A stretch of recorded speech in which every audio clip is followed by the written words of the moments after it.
Wake that ass up. Early in the morning. The Breakfast Club. Morning, everybody. It's DJ Envy, Angela Yee, Charlamagne the Guy. We are the Breakfast Club. We got some special guests joining us today. Now, they're in the studio. Me and Yee, I'm at my house. He's at her house, but Charlamagne's in the studio. We have Big U and Bimmy. Welcome, fellas. What's up? Neighborhood. They hear the new show on FX.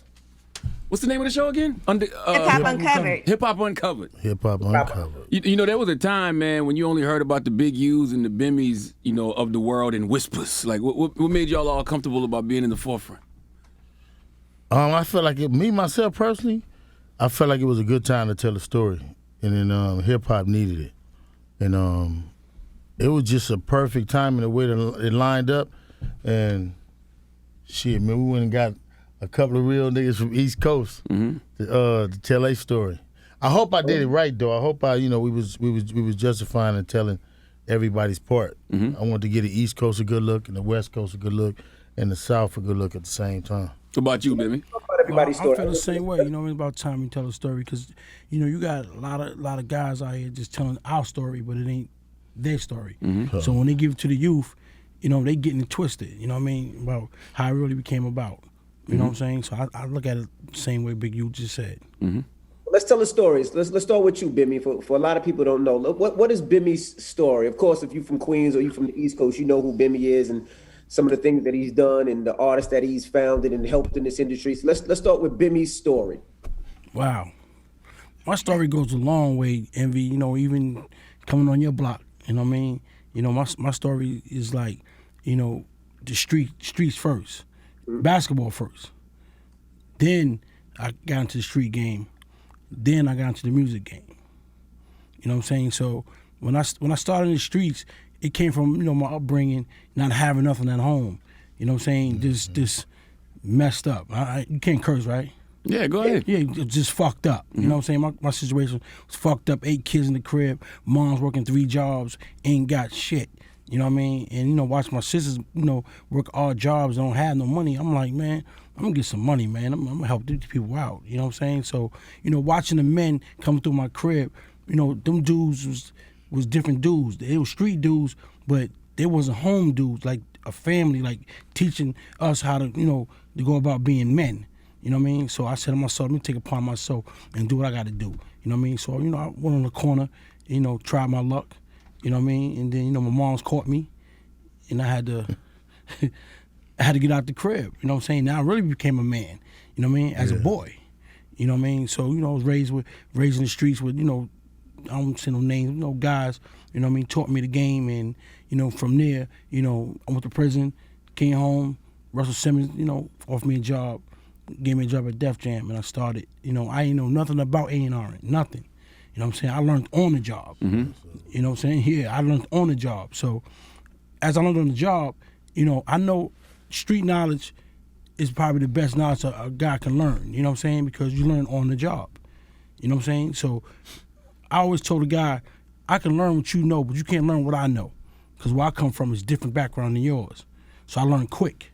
So as I learned quick, I started making platinum albums, #1 albums, and I realized, you know, the gift that I have with the music, as far as come back from me being in the streets, and I want to play something. If I want to get a girl, when I pull up to her crib, I make sure I got my air fresheners right, I make sure the car is right, and I'm playing some hot music that, right to that point, when she jump in the car, that spot, that music is on. She's like, wow, that's a nice record. Yeah, it's like, let's go, baby. And we just ride, you know what I'm saying? You know, so, you know, that's more. You were connected to the team out in Queens, and when you got locked up, and Russell, what made Russell give you a job? Because we all knew you from the streets, you know what I mean? We all knew what side you were from, what team you were connected to, but we never knew anything about music. Bimmy was just the cool dude from Queens that had the freckles that would back you down if you had to. But what got you into, you know, let me give him a job where he didn't just give you a A-list or B-list celebrity. I mean, you was A&R LL Cool J at one time. Like, how did you get into that role and that position? Well, it goes back to Run DMC days. You know what I'm saying? I was one of the roadies on the road with Run DMC. You know, me and Hurricane, the B-boy stand, I'm on the left side, Hurricane on the right side. So when they was making a Raising Hell album, I was there. You know what I'm saying? Russell come in, he'll see me there. But and I knew him, so he didn't know me as far as music, because he knew me as far as streets. Like, I'll come to Red Parrot with a car with the doors come up, and he'd see it, and like, I'm young, because I couldn't get into Red Parrot, but Russell and him like, yo, let him in, he good. You know what I mean? But I have a lot of guys with me, so he knew me from that era. You know what I mean? So when I came from prison, Corey Rooney, I started working with Corey. Corey Rooney's, he's a VP. He discovered 50, right? No, he discovered 50. Jay did. Okay. Yeah, I know Jay did, but didn't Corey was his A&R? Corey saw A&R on his project a little bit. So I'm at Sony with Corey. You know what I'm saying? So when I stopped working with Corey, Tyron told her, like, I'm gonna give me a job. I'm like, I'm gonna go with Russell. I called Russell. Russell said, yo, don't do that. I'm gonna give you a job. So I went over to Def Jam. That's how I end up over there. Gotcha. For Big U and Bimmy, wouldn't you say that the rappers had a lot of respect for you guys, coming from where you came from in the streets, That's to actually transitioning into the music business? Because I remember you saying on the show that when you wanted to go on the road, they were like, hell yeah, of course you can come. But sometimes people don't think like that. You might think they do a whole different thing. I'm trying to get out this game and into that game, but you don't know the respect that they have for you. See, majority, like, these rappers back then, they knew where it came from. They knew what we brought to the game, so they want us around. You know what I'm saying? Today's world, rappers look at us like, man, they had their time. But not knowing that our time is still going on. Because we still walking the pavement. You know what I mean? And it's a lot of guys that still got that respect for us. The right, strong guys. You know what I'm saying? So when it do happen, then that phone call start ringing. Like, yo, you know such and such? And you already know in his voice what he mean by that. And such and such done did something to him. You know what I'm saying? When the last time you got a call like that, you? 4 days ago. 4 days? 4 days? Something to do with All-Star Weekend? Oh, man, let me show you. How hard is it to deal with, say if you're not from the streets and you have to deal with these artists who do come from the streets, how hard is that to do? Like, can that happen? I mean, that's for me, it's kind of hard because I deal with respect, man. I deal with, yo, bro, we gonna see eye to eye, or we ain't gonna see eye to eye. Most of these guys, their upbringing is different. Like, I swear to you, is like, I was sitting in a room, and even family members that's in the streets, I'll sit with them like, yo, who raised you? Like, where does it come from? Rondo. You know what I'm saying? Little young boy? We can hear you, Big U. I don't know if you whisper. We can hear you. Goodness gracious. Were you in L.A.? No, he hit me a couple days ago. We can hear you guys. But, I was going to ask both of you guys, Big U. So my son.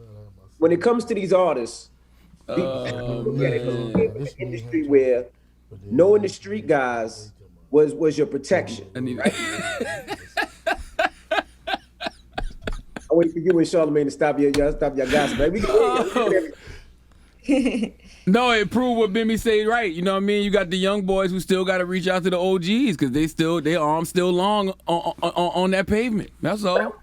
I said, how do y'all look at it? Because I grew up in an era where, each hood had their own OGs and their own street dudes, but that was their security. Like, I remember, moving around New York or moving around certain areas, I didn't need security because my OGs from my hood always held me down. Whether it was or it was a Bimmy, it was, you could reach back to your hood people and be like, yo, I'm going to this area, make sure I'm good. And they usually did. And then, when you got to Detroit, let's say, Trick made sure everything was good. Or if I got to the LA, I could say, yo, Big U, I'm in town and I know Six is gonna pull up to make sure I'm good. Like, you had that. It was more respect. It wasn't like, Envy, I need $10,000. It was like, nah, those are my homies from the East Coast. They make sure I'm good. Same thing when I ran into Special the other day. Special was like, yo, you's coming up, I'm gonna come. Like, it's just a type of thing. So how does it work now? Because back then I didn't think it was extortion. Nobody was getting extorted. It was something different. Well, you know what it is now, and just going a little bit on what Bimmy said and what you were just saying is that the youngsters get out and then they have to have an experience before they realize I should have checked in. Mm-hmm. You know what I mean? Or I should have called, or I should have been moving a certain way. And so they get out and they might be under your banner, but then they not respecting the banner. They ain't calling you. They got your number. Mm-hmm. They know who you is, but they feel like they bigger than the program. And you got a lot of dudes, like when I was here last time, that claim my neighborhood that's in this music shit, but they don't really fuck with us. until it's a problem. Then they call him. Like Quando Rondo. I just showed Envy. Like, you can't call me now. You can't call me when the fire hot. You didn't fuck with me before that. You know what I mean? You had my number. You could have called me. You could have did all that. You know what I mean? But he was around about. But how is that fair to me? How is that fair to our team, though? You know what I mean? You think hip hop would have been able to evolve to this point without the support and like just funding of the streets? No, we definitely wouldn't have got to this point without the funding, because it was as we tried to show in the documentary, for a lot of us and for the way we lived, there was no way out for us but through illicit drugs and through cocaine or the use of cocaine, the sales of cocaine. There wasn't no way out. And then people, I'd say this now, and I know I'm gonna be quoted, but cocaine and rock cocaine at one point in our time was the only thing that was controlled by us. Heroin wasn't never controlled by us, but rock cocaine made a lot of African American men who from our age group wealthy and are able to be able to take care of their families. If you look at our documentary, you're going to see we wasn't in no great conditions when crack cocaine so-called hit. That's right. We was in dire straits. We was living in tenements. We was broke. We didn't have no way of getting no money, period. And when crack came, it gave us a way to get money. It also gave us a way to think that to look at ourselves differently, thinking we can do other things. So the way it was spent, it was spent to, and still, heroin killed more people than crack ever did. Definitely. I think, but we seen a difference in money. And then the feds got into it after about 84, and the feds started taking all the money that we had made. So it was really a robbery. We made the money. They took the land, the property, the money we made, and locked dudes up for 10 to 20 years. And so now we see that change. But no, I definitely know hip hop would never have been able to reach this level, and especially with our dominance in film, and our not dominance, but our presence in film and movie making, and these shows like this to be number one. We couldn't have did it without the streets. How do y'all feel when y'all see like the gang culture or the drug culture celebrated? Because as you just said, y'all were doing it out of survival. Y'all really didn't have no other options. Now it seems like a choice people are making because it's fashionable, it sells, it's marketable. They're not even selling drugs like that, like we used to sell it. Like, I mean, I look at it because it's crazy because all of them are users now. Like in our era, we were hustlers. Like the hustle word is not. They don't even claim to be hustlers. They claim to be they celebrate the use of drugs. You had songs back in the days that talked about getting high. You had some, but now we see them glorifying using it, not even really selling it, because it may be only one or two dudes who came off talking about selling it. That was Iceman. It was everybody was talking about selling it at one time. Now it's about using it, getting high, tooting it. It's crazy to me to even hear a hustler talking about getting high. That's just not what we did. Yeah, never get high on your own supply. Never get high on your own supply. Shit ain't Scarface. We frowned on dudes tooting and doing all that stuff. It's crazy because the Superfly era was the Superfly and them used the cocaine. We are the sons of the Superfly era, so we didn't want to use shit because we seen how it fucked them up. Now we now the generation that came from us didn't recognize, they didn't see us fucked up, so they're getting fucked up. And then that's what you see right now in hip hop. You see a lot of people that's talking about using drugs. Then you got all these different people that's coming in. I don't like to call them culture vultures because I like the fact that everybody's enjoying the music, but they're really taking it to another level too of use in their experiencing with hip hop. They have a great influence on it too. I was talking about that the other day, how, we had a doctor up here talking about the use of drugs and the fact that he tries the drugs so he can write about it and talk about them to see how I've seen that. And I was saying, Carl Hart. Yeah, I was saying when I grew up, we frown on drug use. Like it's not something where we look down on it. Like it's because we don't want our kids, we don't want our aunts, our uncles. Like we wanted them to stay off of drugs, but it seems like it's so everybody wants to try it and use it, and it's like no, that's no, y'all are bugging. Like I never understood that, Yeah, but when Nori has been questioned about Whitney and Bobby, did I ever, sell them drugs? I'm like, I didn't sell drugs to give to my friends. I sell drugs to get out that crib. Mm-hmm. You know what I mean? For survival, like Big U said about my survival. That's why I sold it. I didn't sell it to just watch my man get high. You know what I'm saying? I never wanted to get high. And we weren't selling no pebbles anyway. If you can get high off of it, I wasn't selling it to you. If you needed a little bit more money to be trying to get what we was trying to get anyway. Yeah. But no, you never wanted your friends to get high. I mean, it was really it was frowned upon. I mean, we had a thing. We used to get on our homies. Like if you was a crackhead, you was getting high. It was frowned upon. But I went through that with my own kids. You know what I mean? Just them using it and getting fucked up and the fucked up experiences. That shit is tumultuous on the family though. Mm-hmm. I mean, just the drugs and the shit that they using now in the way it's mentally affecting our communities is different than crack cocaine ever was. Because I don't really know what the fuck it is they using in this shit today. Opioids, all types of shit. K2. Yeah. K2 tearing the prison system up. Yeah, that shit is different. Was it difficult to get some of the people in the docuseries to talk about different experiences? Because I know sometimes people don't want to bring up things from the past. Some things would be secret forever. Man, it was difficult for me to get people in the docuseries, period. I mean, as executive producer, I started this project 4 years ago. I was talking to Charlamagne. I think I ever talked to Envy too. But I was just talking, just me being Big U.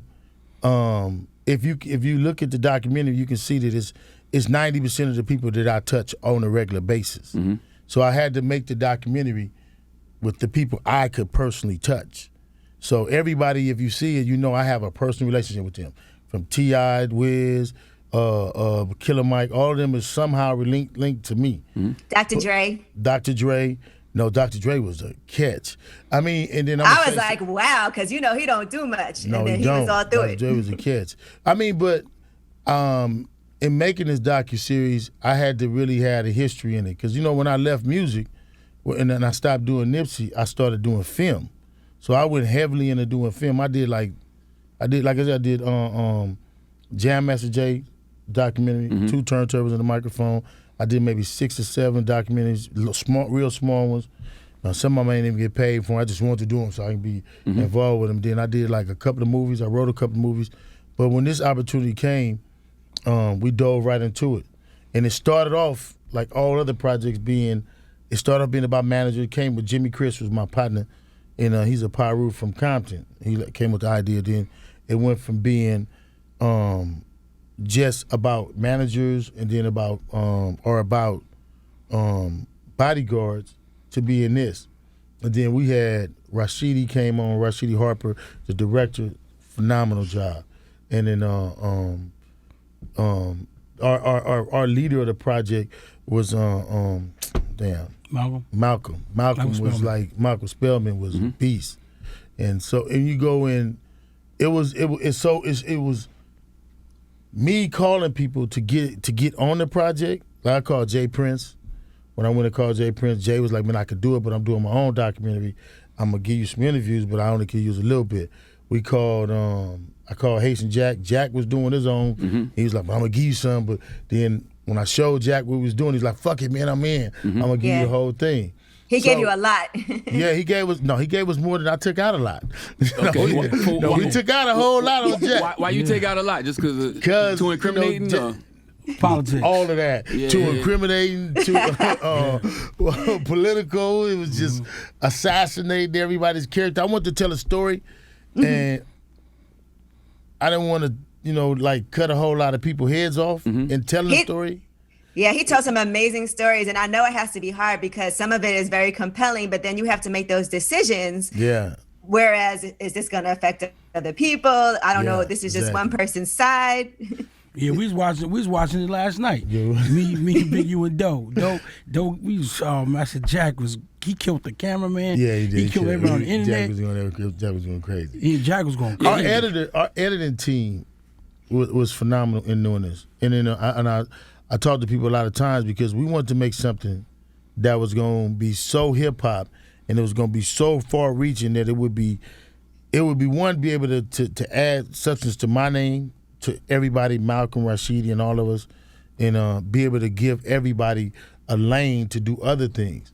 But it was a fight, and it was a beautiful fight because this was the first cast where we had all colored people who told this story. Mm-hmm. So it wasn't influenced greatly in the editing that came in, because we had some great editors that came in, but the story was told by us. And like I was telling him, my fight as a filmmaker and a producer was, they made me take out stuff, one thing, and that was Russell Simmons. Really? What was it? That was crazy. What was that about? The allegations?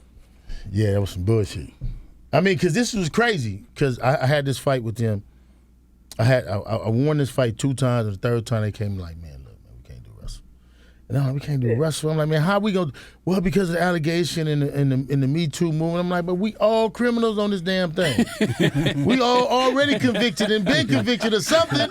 How we going to get, now we going to not have a man who hasn't been convicted of nothing. That's a great point. Yeah. You know what I mean? Like, how do we not have Russ? And I'm like, bro, Russ is hip-hop. He is the doc. And then I'm like, you know, my man Dre, he had issues. I had issues. Everybody had issues. Like, we can't not have, but they was like, nah, no Russ, and we gonna give y'all love. Wow. Yeah. You know, I was watching the Drink Champs interview, and Haitian Jack said Tupac fans are like Trump supporters. They can't accept that he lost. Right. What does that mean? It's coming over. Like he's talking about the fact that no matter what, there's always gonna be fans that say he killed Pac or he has something to do with Pac getting shot over there. So he was talking about that. So in speaking for him, his whole thing was, you know, y'all know I didn't have nothing to do with it. And you know what the situation is. And it's 40 years later, I can't be prosecuted. Mm-hmm. If I did, I would tell you I did. You know what I mean? Mm-hmm. And so that's his whole thing. That's what he would want me to say for him. And that's what he wanted to convey in the documentary. Like, Brian had nothing to do with none of that. They trying to do the same thing to you now. It seemed like you. Yeah, with you know, it's on a smaller level because it's just the ignorance. It's like really not people doing that. It's just more of people seeking attention off Nip name. Mm-hmm. You know what I mean? Because the truth is out there. You know who did it. You know what I mean? The man ain't even really fighting it, from my understanding. Mm-hmm. He's trying to go with a mental illness case. So, but I mean, it ain't. I feel like they really built my name up for me, so I can do what I'm doing. Mm-hmm. Mm-hmm. You know what I mean? Like, it's either you gonna take bullshit or you gonna use it and say, "Oh, I'm gonna use this as a tool." Mm-hmm. I know I ain't did nothing, so I'm not finna go sit in no corner and cry. It hurt my family more than it would hurt me, because as a man, you know, when you do something and shit, man, I've been vilified all over. I mean, they used to write Big U Killer on the wall when I was younger. Damn. They ain't write 60 Killer. They wrote Big U Killer on the wall. You know what I mean? In LA. Take you out. Yeah. You know what I mean? So this is what I always been through. But Jack wanted to tell that story, and then I told the story, and then it's so much that you can get in the documentary that dispels all of the bullshit, but it wouldn't matter because they're going to have it. Man, this man was together, a week before he died. Mm-hmm. I seen him and talked to him. I mean, so that doesn't mean nothing. They're going to still say, it was a conspiracy because it's sales. Yeah. You know, my manager, one of my managers called me, Bear from Atlanta. He was like, he jumped on me like, man, don't say nothing else. Don't speak to no Nipsey questions. Don't do this. I said, all right, I ain't going to ask no one this question. He like, because, man, no matter what you said, I'm like, bro. Then he wanted me to tell people, don't take the excerpts of Big U clears up the name. And I'm like, bro, how can I tell them how to market the thing? I'm like, yeah, I didn't know where it came. I saw you on Drink Champs. I saw you on Fuzzy and Q's podcast, and I'm like, where's this coming from all of a sudden? Like, it was in the doc too. We put it in the doc. We put it up. Like what I did, and I tell people all the time, in telling stories, and really trying to be a storyteller, you got to tell the truth. Mm-hmm. You know, I could go around like most of these dudes and never put none of my losses on air. You know what I mean? Like, you just think that I never lost. Fighting the security, you never need. Nah, man, I come up fighting. I really was a fighter. So I really understand, if I take a loss today, I'm not going to go kill nobody. You know, if I don't win a fight, I'm not going to go shoot nobody because I lost a fight.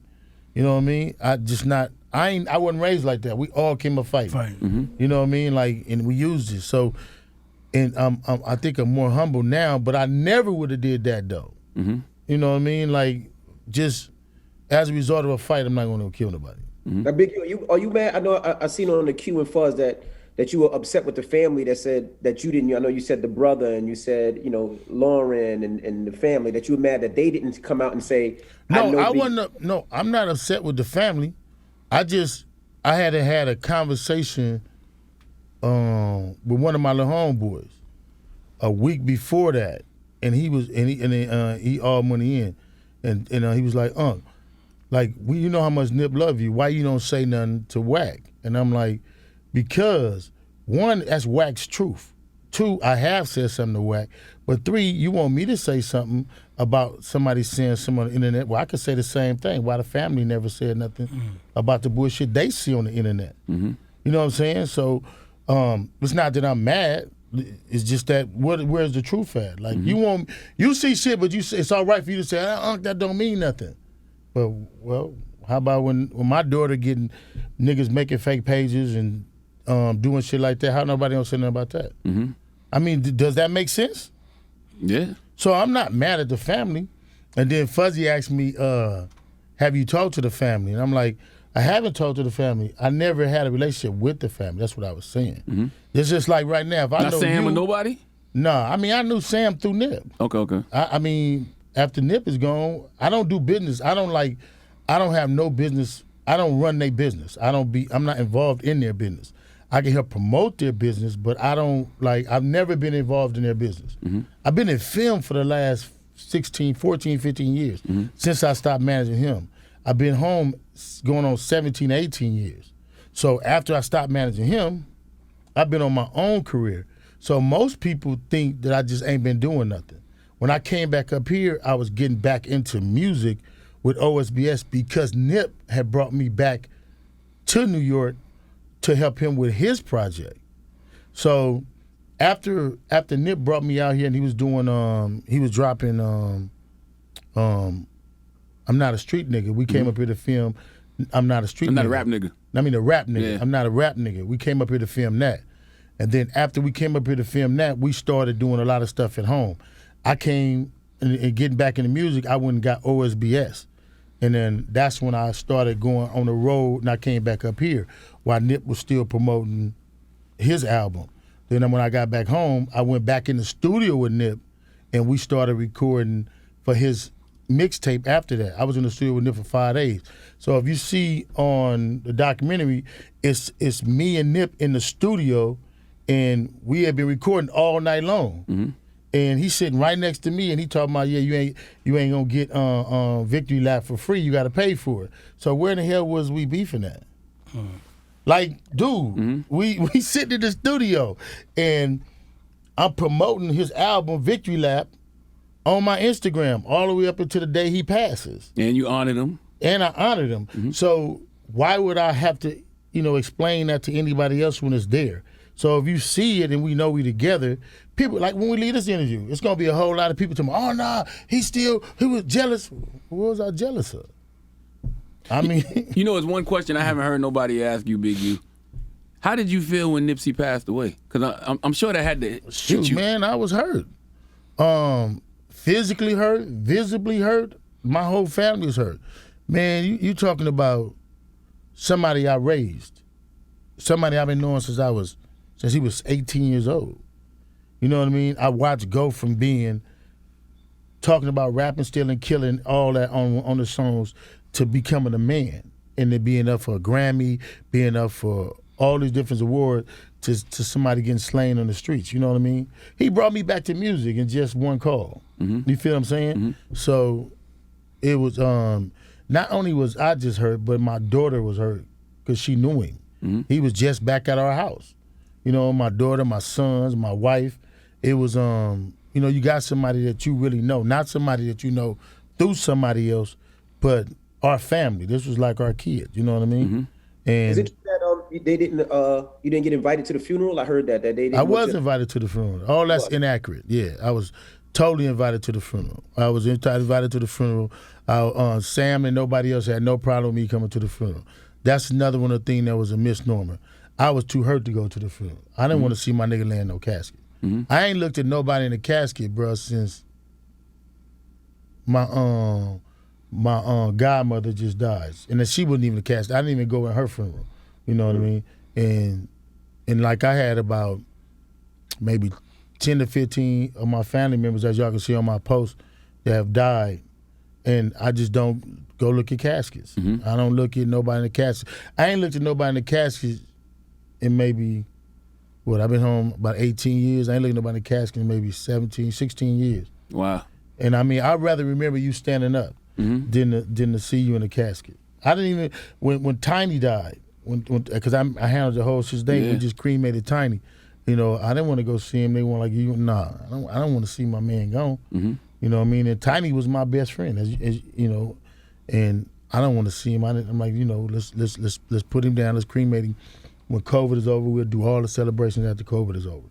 You know what I mean? I always wonder how LA street politics work though, because is anybody off limits? Meaning, like, is anybody untouchable? Nip was untouchable. But you got to figure, like, if you got somebody dealing with mental illness, what they say the boy was supposed to have been dealing with, you know, anybody is, you know, all of us. I had this shit. You know, I called you when my son was tripping. You know what I mean? And then my other kids, you know, like, people be tripping, man. Like, you never know where it's going. And then L.A., you kind of can tell when it's coming for you. You know what I mean? It's just like any other city, like New York. You can kind of tell when it's hot. And it's no different than nowhere else.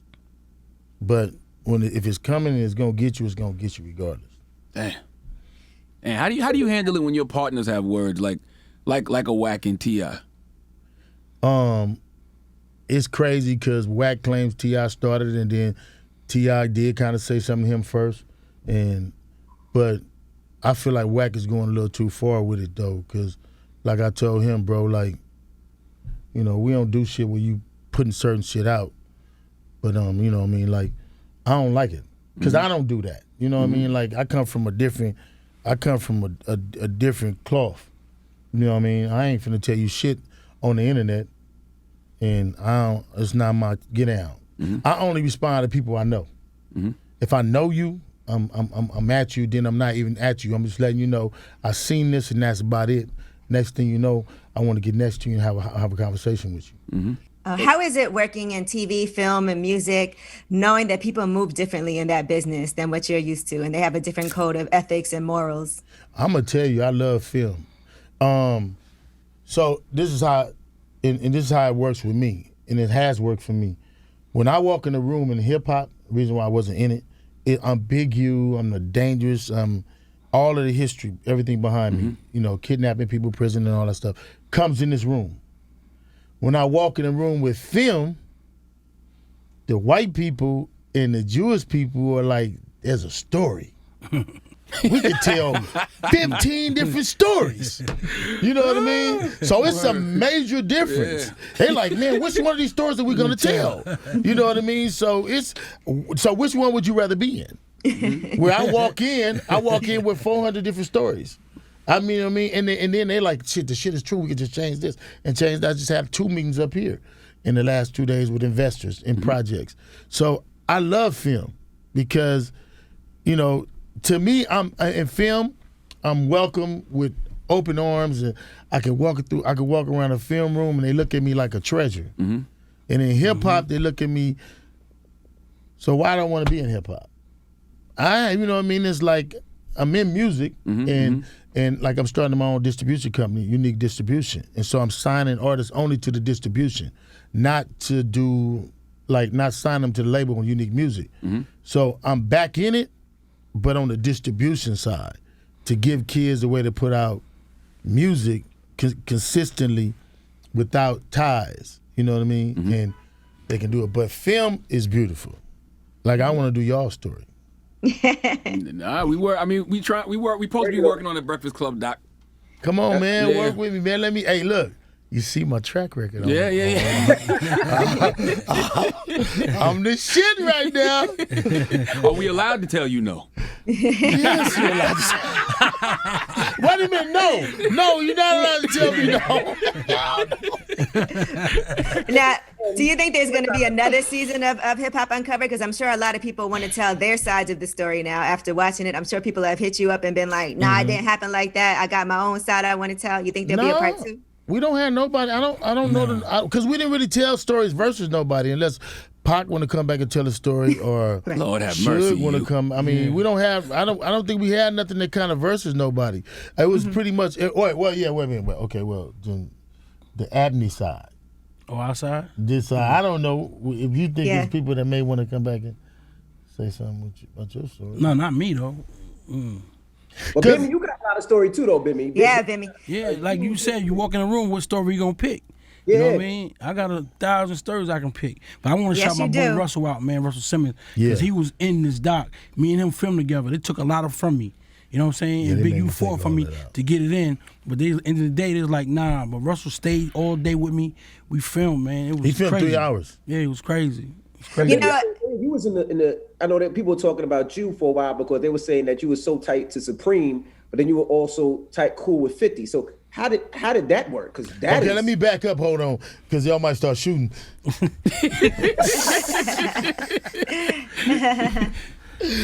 Oh man! Hey, yo, Envy, you grew up in Queens, right?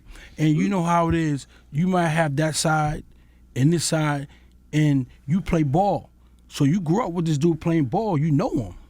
But your man been in prison forever. He comes home. Now he don't have a problem with this dude, but this dude look up to him because of us. Because we always talked about him. He's our hero, so he's not his hero. But I grew up with you playing ball. I know you. I know your family. I know we've been together in the streets. So I'm talking about Fifth now. Like Fifth, he was raised by my man Just, Black Just, who I killed that time with Supreme. You know what I mean? In Queens. So You said who got killed that time? Yeah, Just got killed. So 50 was raised by Just. When I first met 50, he was sticking up. And I said to Just, because we always watch out for the stick up kids. You know what I mean? I'm like, yo, police, stick up kids, you gotta watch out for the 2. So he was one of the 2 that we had to watch out for. I said, yo, he doing a lot of sticking up. 50? Yeah, 50. He doing a lot of sticking up. So I'm looking at Just, I'm like, yo, why you with this dude? Because this dude, Ben's my little man, he good, woo woo. So one day we in the projects, we standing down the project, 50 run past him with the gun out. Me and Just standing there, I'm looking at it, and he pulled Just, like, yo, I got no more bullets. I need some more bullets. Let's shut them niggas over there.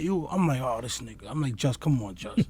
This nigga hit our block up. You know what I mean? So after a while, we start going to 72 to the God Wisdom to the gym, boxing, all that, and he was boxing. So Just started paying for all his equipment, watch him train, we being there while he training, all that. You know what I'm saying? So we got all tight, all of us. You know what I'm saying? Also, 50 used to box. Yeah, he was Golden Glove. Yeah, he's Golden Glove. For real? Mm-hmm. Yeah. Oh, that's why he like that then. Yeah. Most niggas who can take care of themselves physically have a different kind of cockiness. I didn't know that. No, he boxed. All right, that explains a lot. Yeah. So when Homeboy came home, we already tight. So now I'm not with Homeboy anymore. I'm not in the streets, nothing. I'm at Def Jam. I'm my life just whole 360. You know what I mean? Russell already gave me the rules. If I find out, I gotta fire you. So I'm like, ain't worry about that, bro. I ain't gonna let you down. You know what I mean? Changed my life. So one thing led to another with him and Ja, whatever. Had nothing to do with me. Me and him still good. You and him ain't good, and nothing to do with me. But all I can do, tell Homeboy privately, yo, bro, stay out of that. You know what I mean? Because I'm not gonna be the one causing confusion. 'Cause I don't like Queens on Queens crime. Because you know what I mean? Because we go to the same store. Where we go shop at? On the Avenue. So 9 times out of 10, I'm gonna catch you on the Avenue. Big Avenue, so man, absolutely. Everybody's going. Green Acres, Drink Avenue. So I'm gonna catch you. And it might be with my family, might be with your family, whatever, how it goes, gonna go. But I don't want that. So I try to avoid, you know what I'm saying? Somebody over across town, all right, nigga, let's get him. But nigga, not a nigga in the neighborhood. So how did it play out when Fifth actually got hit up, when he got shot? Well, after he got hit, I was in Hit Factory. He was in the Sony down the hill. And I don't know why I went over there. Because, Corey's the VP of Sony at the time. So I go down there, go down the hill. I can go through the building, no pass, no nothing. So I'm in the building, so I go in one of the rooms. He's in the room. He got damn near arson on his own self by himself. So I looked at him, I'm like, yo, what's up, man? I'm like, you all right? And he said, yeah, Ben, I'm good. He had the vest on, showed me the clip. Hey, he showed me everything. But they was down the block. You know what I mean? If I was a snake nigga, I'd be like, yo. Or I told him, you know what I mean? I said, yo, do your music, bro. I said, stick to your music, do your music, man. All that shit gonna come. You know what I mean? You know what's interesting about 50? He one of the few rappers that you actually heard about in the street. Like, he was actually who he said he was in his music. Like, when I was coming here in the early 2000s, I would hear about Boo Boo from Queens that's rapping now. Yeah. Well, that's the difference between East Coast and West Coast. Like, you gonna have a lot of people from the West Coast that's really got to be official. You know what I mean? It's different because it's gonna catch you faster than it will catch you anywhere else. Because you're gonna eventually find out on the West Coast, and it ain't gonna be long, that this nigga really ain't from where he is, or he really wasn't that nigga. So that goes back to the question you asked me. And then, like, you'll hear East Coast where they still trying to figure out if that's the nigga. Like, he could have had a hot song and got on from a hot song. You know, but on the West, it's so gang related. You gotta kind of, it's gonna be told faster, and then it's gonna. Yeah, the West is more like structured. Yeah, it's more more structured. structured. Because if you got a bag here in East Coast, you the man.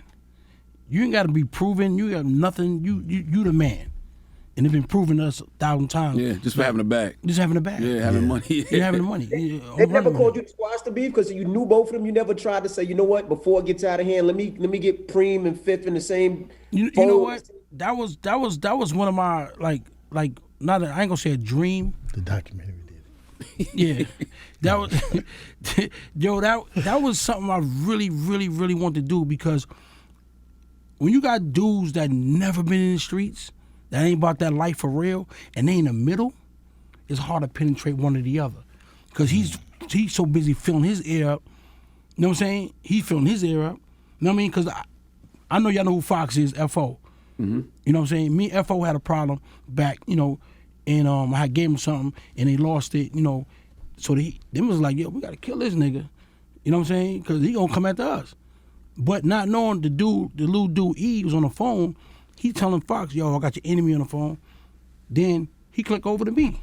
Yo, I got your enemy on the phone. So he playing the middle. Oh. You know what I mean? And then I don't know how me and Fox while I'm talking, you know, while I'm doing shit together.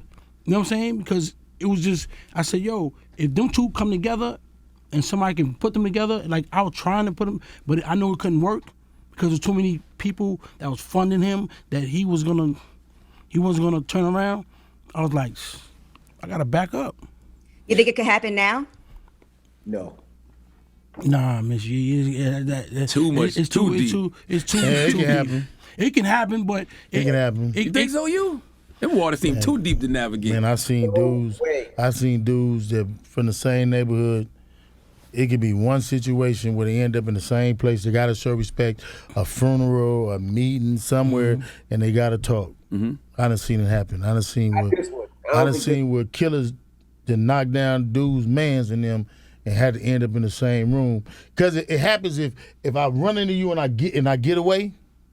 Now I done knocked down some walls, and then if I run into you again or I hear you didn't shit on me, we had that meeting, you didn't shit on me. Now I'm gonna show, okay, well maybe we can get there. You know what I mean? Because I done had it where dudes didn't call me who was really like done gunned each other mans and down like brothers, and like then they ran into each other in a situation required them not to get it on, and they do that.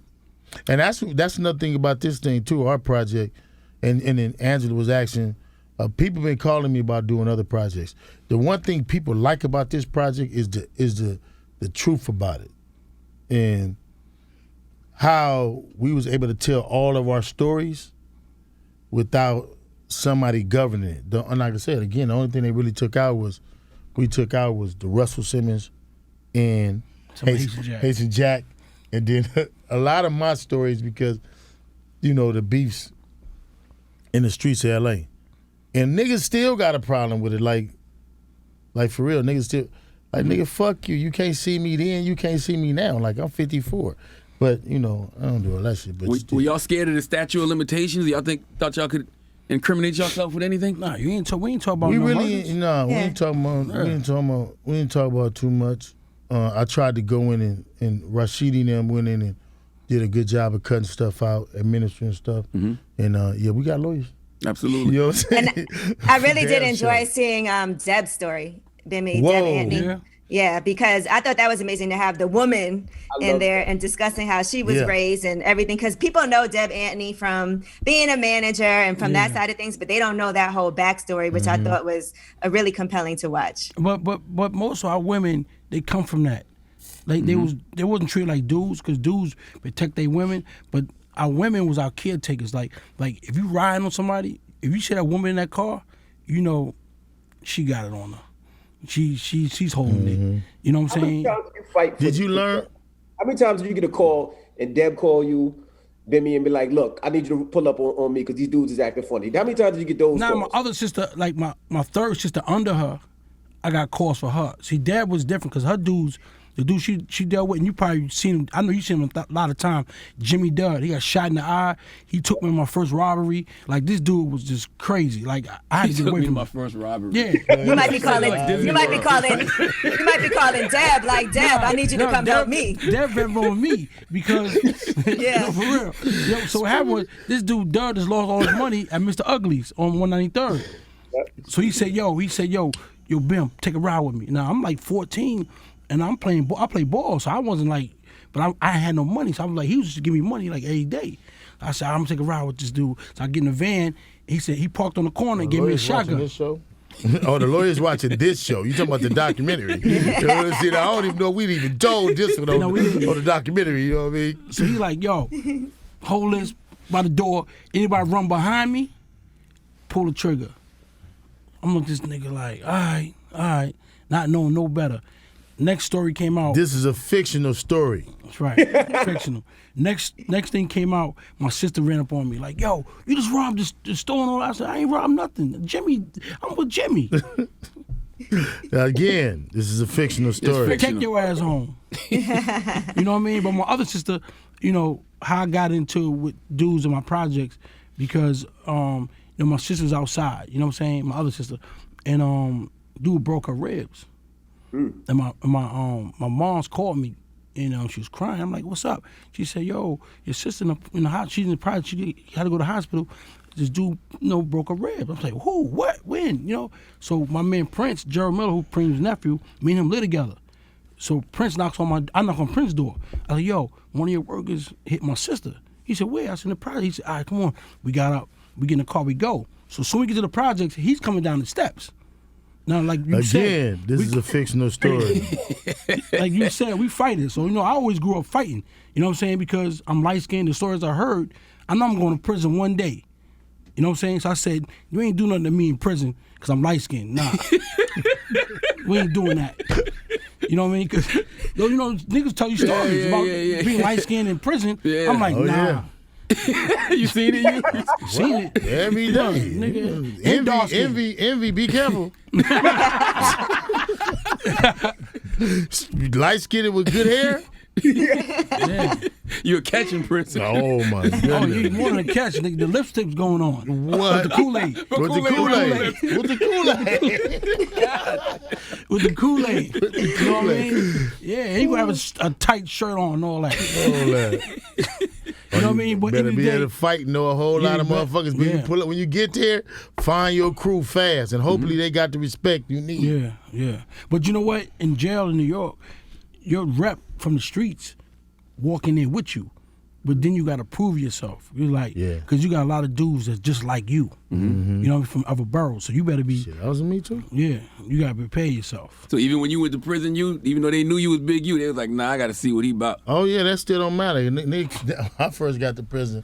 When I first got to prison, I ain't gonna say that because it's still a prison gang. But niggas approached me and was like, man, you know, you had the reputation, ooh, and but you know, in here, this is how I go because there's different gangs in prison. So there's your gang, then there's prison gangs that's been in prison that establishes the culture that represent the Crips. It's two major prison gangs that represent Crips, Blue Note and CCOs. And then there's wherever your car is strong. So if it's a bunch of rolling 60s, between 6-0s, 9-0s, how do we do it, neighborhood card, then it's the gangster card. And so when I got to prison, it was only 3 of the homies there. And I was 24, and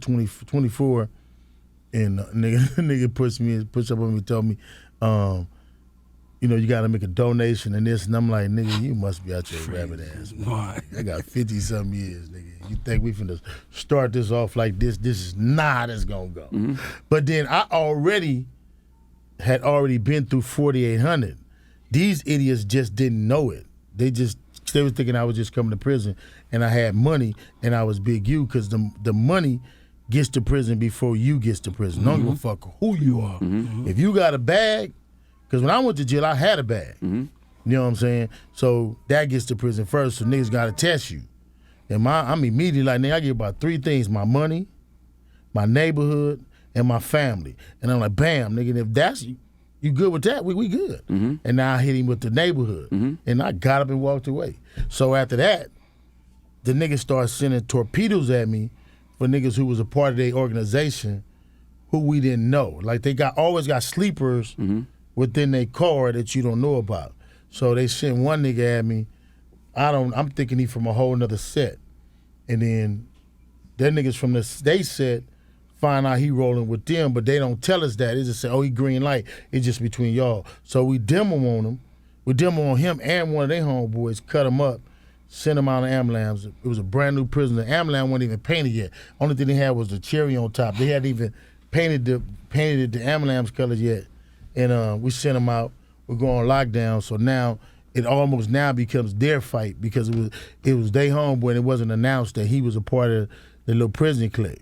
We don't find this out till like maybe 16 months later that the nigga was a part of from that first initial thing. Because I basically took over the whole little drug trade on the yard because I had money. So I came in and I bought all the guards who was bringing in, because they was selling zips like $250 for a zip, and then a zip would only be maybe a little bit more than half an ounce.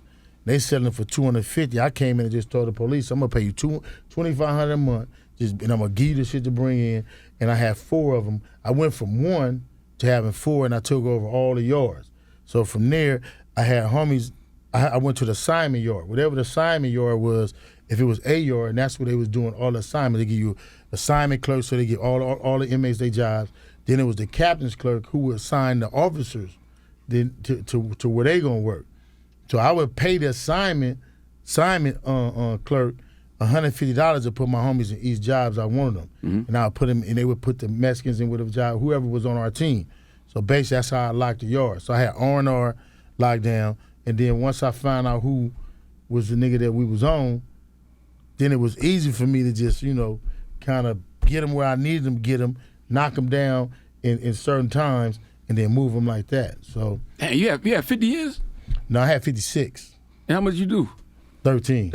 I fought that shit. Yeah, I went back. I wanted on the pill because I wasn't even supposed to get sentenced to all that. Mm-hmm. So I ended up doing. Should I actually end up doing 3.5 years more than I was supposed to do, because I did 3 years and 9 months in the shoe. Mm-hmm. So, like a lot of things that was happening in when I came home in 2004, I didn't have no clue of. I came home in 2004. So from really 2000, I'm lost on hip hop. Then I paroled January 2004 after being gone for 9 years and 4 months. The first person I started dealing with in music when I first came home, I went back to dealing with Corrupt. Mm-hmm. That is my relationship with Suge. Because I get out January, Suge get out 6 months after I got out. Then me and Suge hooked up. The first money I ever made in hip-hop, I made it from doing Game's shoe contract with Jimmy Henchman. Mm. So I meet Jimmy through Henry Black and a couple more of my homeboys. So now I'm naive to hip-hop. Jimmy is coming to meet me because he wanted to meet me because he had heard about me coming home. So he's like, yeah, I'm going to help the homie get this bag, because it was through 310. Jimmy comes to meet me at the restaurant and I don't know about this beef between him and Suge. I really don't get it. So Jimmy coming in the restaurant, I'll never forget this, bro. He got on all white, and he a black motherfucker with all white on. He got a bad chick with him, and I'm tripping on this nigga look like Miami Vice. I'm just in my mind, I'm thinking, right when he's walking in the restaurant, Suge is pulling into the back of the restaurant, and he got about 15 cars with him. And he like, bro, where you at? And I'm like, I'm at the restaurant. He like, because Suge was coming to pick me up, because I got dropped off to meet Jimmy. I was going to meet Jimmy and then jump in with Suge, and we were going to roll off. So Suge is like, hey, I'm looking out the window, and I see Suge, and Suge like, man, a dude in all white, is a black dude, his name Jimmy, but Jimmy's standing right here, like right here. And I'm looking like, yeah? He like, is that the nigga Jimmy Henchman? I'm like, yeah, that's Jimmy Henchman. And he like, oh man, I'm on this nigga head. So he kept on going out the parking lot. And then they come back in, so now it's like 20 dudes coming, but they walking in. I'm like, hold on. So I'm talking to Jimmy. I'm like, man, you got to be for sure? He's like, yeah. He's like, man, I'm like, man, why don't you go and just leave out the back, and then I'm gonna talk to Suge. And the nigga Jimmy was like, oh, I can't do that. Oh, my mama. He stood his ground? He said, I ain't running. He was, I can't do that. So what happened when they came so in? And that's when I had gained a measure of respect for him, because he was like, I can't run. And it was just him and the female. Now, I don't know if he was strapped or not, but so then I walked to the door. I'm like, bro, you know what I'm saying? I'm making an appeal to Suge. I ain't telling Suge what to do. I'm like, man, bro, listen, I'm trying to do business with this dude, man. I got this dude. Like, man, I got to holler at this nigga, man. Woo, man, woo. I'm like, man, look, all right, bro, we're going to holler at the nigga. So I tell other niggas, like, nah, man, he with me. He's straight. I'm telling his homies, y'all hold up. So we walk in, Suge, Jimmy go to shake Suge. Like, man, nah, Suge blow a puff of smoke. I'll never forget this shit. She like, yeah, nigga, my brother is the only reason why you gonna make it out of here, and woo, woo, woo, woo. And I'm like, damn, my nigga, I gotta go learn these politics. Damn. I gotta go learn. And that was my... What was that over, the Pac stuff? Bro, I'm telling you, I was gone for 3 years and 9 months. I don't even know. I'm just now about to learn all of the shit. Like, I still never even really got a full story. Suge was just like, I'm giving you that one. I'm giving you that one. I'm like, all right, I'm good at that. But I made $280,000 because of Jimmy Henchman off the game shoe deal. That was the first money I really got in hip hop. That was really kind of like the first money I only got in hip hop. Like everything else I got really just came after I started managing Veen Reigns, and that was because of hip hop. I got to Veen, so I'm making like damn near off Veen and my $200 a year just on the small side, because Veen would let me do anything that was smaller than like Mission Impossible, his big shows. I would get them. So that movie with Ving and Nipsey and Gilly. All that. I did all. You was EP all on that that too? I did all that. Wow. That's how Nip got in all them shows. Okay. All of those. I got credit on those. I co-wrote Nip was supposed to be in Force of Execution. Then he didn't get in that because he was still doing the tour. And then I rewrote Force of Execution, and I acted in it. So I got a real bag from that. And then almost everything Veen did, like Veen, Tiny, and a couple more actors, I was booking Mike Epps and all of them back then. So I had really went into film, which gave me the lane to be able to do the show that we're doing now. Yeah, all the big ball head niggas stick together, huh? All of us. We was all together. For real. We was all together. Like that's really like. So like my real claim has been I really been on this side. I really been in film, and I didn't have really I just never got no money in music. You know what I mean? And as you guys know, like Angela asked earlier, it's so much drama dealing with kids and dealing with artists, and then you got to keep up who they beefing with and who they want to kill and who they don't want to kill. And then when I started doing film, it gave me the ability to really do the sports with the kids. So now I was able to really just do develop an option, because I might be on the set for 4 months. Like we filmed Force of Execution. We was in New Mexico for 2 months. We did Raising Cain. We was in we went to Dominican Republic for 3 weeks. Then we was in there. We went back for another 2 weeks. So it's like, with that I was able to really still raise my son and be his full-time coach in football. But it was only doing film and doing these documentaries. I'm picking up a documentary, just, like producing them and executive producing them 60, 70, you know what I mean? And I'm only working, maybe 5-6 months. Right. When this one right here took more, you know what I mean? And then this one right here was, it was a lot of work, and like with docs, you don't make no money. So, and y'all experiencing that now. You know, and if you're doing a doc, it's like no money. You don't get paid. You don't do nothing. It's got to be something that you just want to do for historical purposes. So this documentary means that to us, to be able to tell a story that has yet to be told the way we told it. I wonder, Bimmy, right? Because the West Coast had Minister Society and Colors and Boys in the Hood. How come New York never had any of those? They don't glorify black gangsters. You know what I mean? They got Casino, The Godfather. They got all that type of stuff. You know what I mean? That we should be talking about all that stuff. And and it's the film directors, they got to come get us. The producers, the houses, they got to come talk to the right people. You know what I mean? Like when they came to talk to you about this show and all that, he would've got the right people because he knew who to get, and that's why it's doing what it's doing. You know what I mean? They ain't coming to get us. One of us got to come get us. Yeah, I know. Irv said he gonna do the Supreme Team story. Yeah, me and Fifth doing my story. Okay, You know what I mean? Me and him, I signed with him. We doing my story. 3 to life. You know what I mean? But he ain't bringing me in on it. That's crazy. You know what I mean? See, he ain't, I swear to God, I didn't get to tell him yet, but I'm gonna talk. The producer. No, listen. For real, when I first met Bimmy, I was working at Wu-Tang and he was working at Def Jam. I didn't know none of this backstory. He was just an A&R at Def Jam, nice guy. I didn't learn any of this until way later. And I was like, what's so funny? When I seen Kaza, he said the same thing to me. Like, you know what I mean? I came in quiet because I wasn't. I watched dudes before me lose it because when they find out, like you said, when he walk in the room, all the past and history comes in the room. So I'm like, I'm not doing that. I'm quiet. You need some lunch? I'm gonna get some lunch. You all right? You know what I'm saying? You need some water? I'm doing all that. You know what I mean? And so I was like, what's this 3 to life tattoo about? Yeah. It's some other shit. So that's gonna be the movie. No, the movie's gonna be about. It's gonna be a series. Okay. Like Power. Like when I first came in, I was with Fifth and the producers and everybody, and dudes like they seen the new clip I got, and he's like, "Oh, we can do a 6-part series with this." Fifth said, "This is Power. You crazy?" He said, "This is Power, 10 times." Wow. Yeah, he said 10. This is Power 10 times.